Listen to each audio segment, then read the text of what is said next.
They don't like you, Netflix. Just don't like you because you're taking away their viewers. You and HBO and Showtime, you're garnering. Well, Game of Thrones, not network TV. House of Cards, not network TV. Girls, Gilmore Girls, whatever, not network TV. Entourage, not network TV. I don't know all of these because I don't watch them. New shows like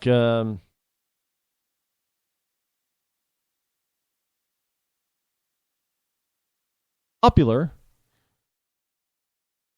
but not on network TV. And even when you get on so-called network/cable television, it's mostly the games are mostly happening on the cable sides. Mad Men, not network TV. Walking Dead, not network TV. These guys are just trying to save their businesses because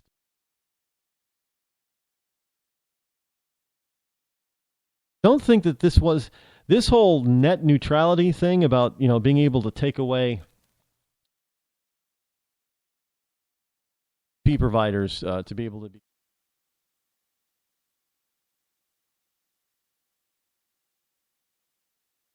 on everything to be fair. That was because you had movie houses and network television whispering in the ear of our government officials saying, you need to stop.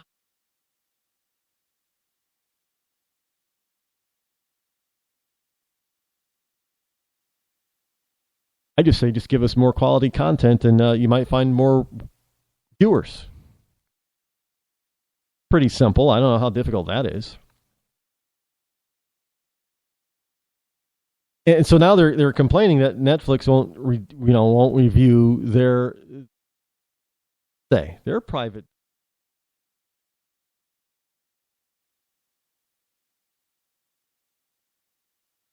No. For them and try to imitate? Nah. I'm with Netflix on this one. D.C. Washington, D.C.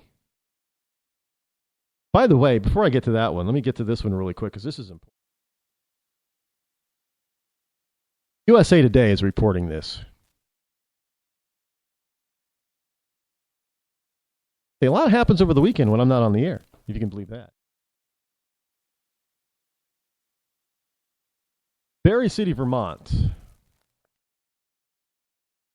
USA Today. Deputy Jean Miguel Barreto of the Orange County Sheriff's Department spots the driver of a red hatchback using his cell phone. When Barreto pulls him over, it's a straightforward call to write a ticket. He saw the driver use his phone, and the young man behind the wheel admits it. The man behind the wheel had denied violating Vermont's distracted driving law. Checking the phone records would have helped the deputy make his case, but a search like that requires a warrant. Lawmakers want to make it easier for officers like Barreto to enforce Vermont's 2014 ban on using handheld devices while on the highways. They're asking Vermonters to give up some of their privacy. Oh, the government. Bernie Sanders, Vermont, is asking their voters, their residents, to give up some of their privacy in exchange for safer roads. Not going to be safer. You're going to be pulled over more often. You're going to have your phone confiscated. Try having your phone confiscated once, because they're going to take it for evidence then. Exactly what's going to happen. Sorry. Don't doubt me. What's going to happen. So especially when they come to you and say, well, we just want you to give up some of your privacy in exchange for safety. Give them for safety. That's what they're asking you to do. Now they're not even afraid to ask that anymore. They're just coming out and saying it. We're asking you to vote away some of your freedom, of your liberty, some of your privacy, so you can have safer roads, so you can be more safe. That's what we want. In order to make you more safe, we got to take away some of your liberty and your freedom. Now, we got.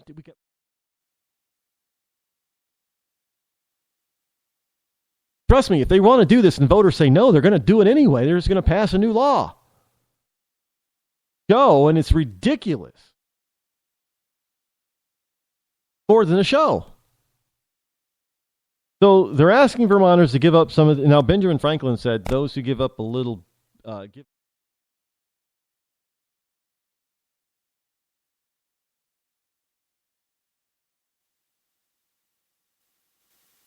But even if the chief sponsor of the bill hasn't really thought about what exactly fair game for warrantless search under his bill, haven't thought about it. I don't know really exactly what would be, a fair game in this bill, but we gotta get those cell phones out of people's hands when they're driving. So if some people get caught up in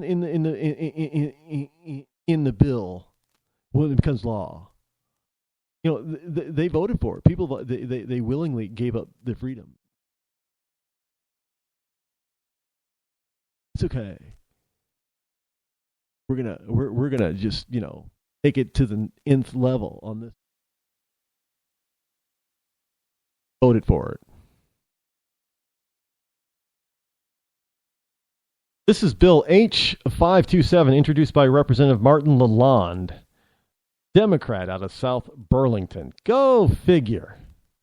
It would allow law enforcement officers to see a driver's phone or other electronic device to see if it was being used. Lalonde said he doesn't intend for police to be able to take a person's phone back to his squad car. No, that's exactly what's going to happen. Because why? Why is it going to happen? Because a cop is going to do it. Somebody's going to say, you can't do that. And the cop's going to say, yes, I can. I have legal authority, and watch him do it. He says, well, I'm going to sue you. Then they're going to take it to court, and the Supreme Court's going to say, Vermont's going to say, well, hey, gets to search it now.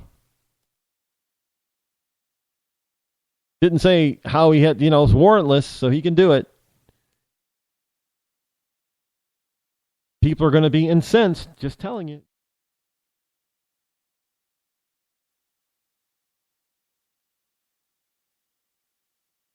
Wait, did you know that no food is healthy? No food is healthy. And kale.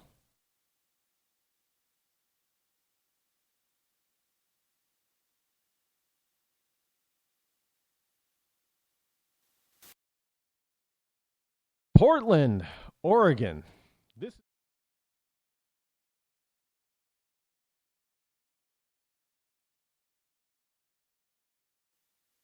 Are you prepared for this in honor of Martin Luther King Day? Portland, Oregon is Portland, Oregon Community College.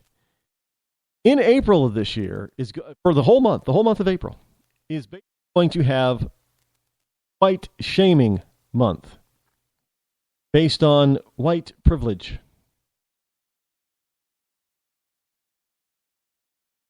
Portland Community College.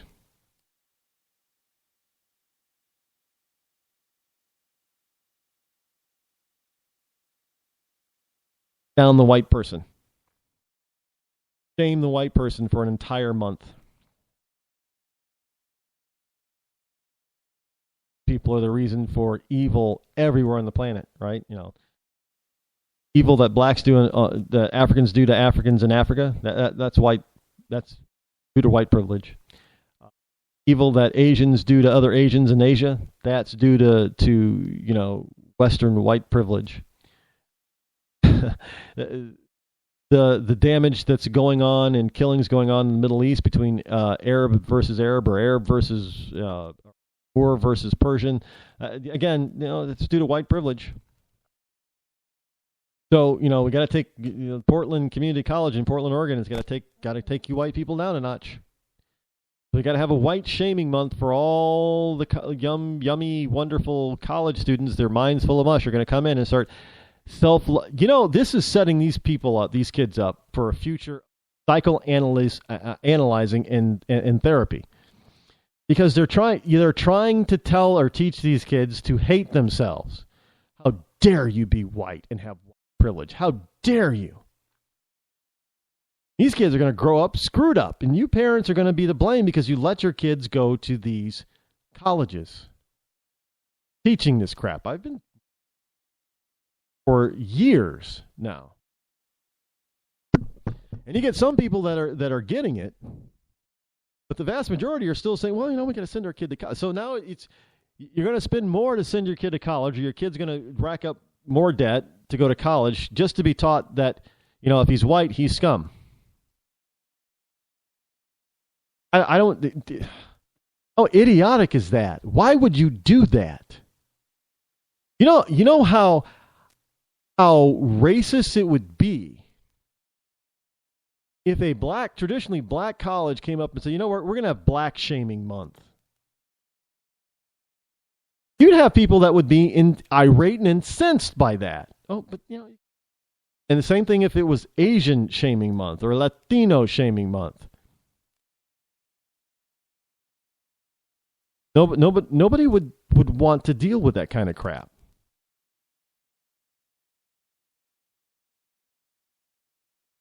Oh, I wish I was making some of this stuff up, but unfortunately I'm not. White Shaming Month. Oh, boy. In April of this year, out in Portland, send your kid to college. Make sure you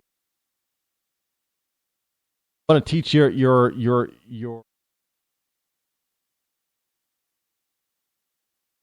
privilege. Well, send them to Portland Community College in Portland, Oregon.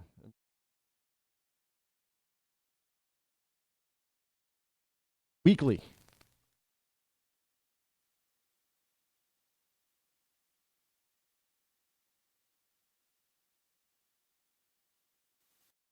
Shame somebody for, they're probably going to blame slavery on your college student. Your fault. Guys, for being white. Stupidity and idiocy. Another WAPO, Washington Post. Old machines. Missing dollars. Washington, D.C. may not be ready for an election. Oh, does this come as a surprise? Surprise. Elections in the District of Columbia have been handicapped by faulty voting machines, inadequate polling staff, inaccessible polling stations, and delays in vote tallying. And people say, well, this. And yet it is unclear whether if any of these problems will have been remedied by the time the district holds its next major election in 6 months, or more, better yet, general election in. One thing to get it wrong in the nominating process, right? But not to get it straightened out and get it done. Problem there.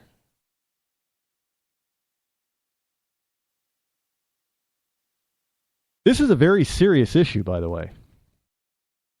Talking about machines that aren't capable of doing the job that they were designed and installed to do. And they're still using these machines. Still using inaccurate, inadequate machines to do the vote counting. Unbelievable. Unfreaking Harry believable. Can you? Well, why not? Washington, D.C. is the city proper is not, the city government is not exactly conservative leaning at the moment. This same city, by the way, after he went to jail for drug abuse. Oh, will these broken machines be back? They'll be back to haunt us all, I'm sure. Well, folks, we are come to the end of another program for today. The end of Monday. We'll be back here on Tuesday. Until then, I'm Rod Eccles. This has been the Rod Eccles Show. You have a wonderful afternoon. Rush and Hannity up next. I'm out.